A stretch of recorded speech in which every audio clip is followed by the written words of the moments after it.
Hayi-ke webahlali, uGigi Lameyne uyazikhalela ngento ayenziwa i-boyfriend yakhe owekade eyi-boyfriend yakhe ukuthi wambonisa ama-flame. Umuntu ethi bayathandana, ucelebrate naye i-birthday yakhe, umenzele okuhle kanti yena akekho lapho. Kuphinde noMohale naye uyazikhalela naye isayidi lakhe ezoshawa enye indoda. Uyacabanga nje ukuthi uyindoda uphinde uzoshawa enye indoda just because usothandweni nayo. Sekumele ubekezelele ukushawa njengoba phela asho uSomizi ukuthi akalethi lutho etafuleni, kuphela uletha ubuso bakhe nje obuhle. Soke weshaya bona lobuso bahlali, awukuzwe-ke ngize nazo bahlali ukuthi umthwalise enzima njani uSomizi uMohale. Ngicela mhlali ungakhohlwa ukusubscribe, ulike, ungifollowe. Ngiyakuthanda, ule.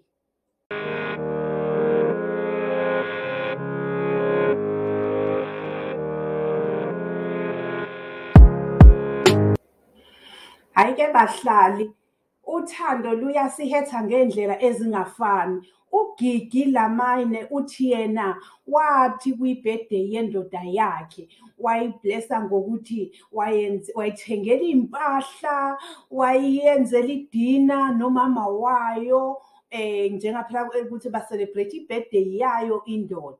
Only to find out after ukuthi kanti ijola no-roommate wakhe. Yo, kubuhlungu lokho ukuthi uzokwenzela umuntu into ngoba ukuthi umthanda kanti yena akekho lapho. Emva kwaloko uyahetheka, usuthola ukuthi lo muntu uyachithela. Ezibuhlungu-ke bahlali azipheli, zinjalo nje. NOMOHALE naye uphinde washera naye iy'thombe zakhe lapho ayeshawa phela uSomizi. So abantu bakhala ngokuthi kungani engavuli icala kunokuthi eleke complainer eveza amaqiniso ukuthi kanti bebephilisana njani.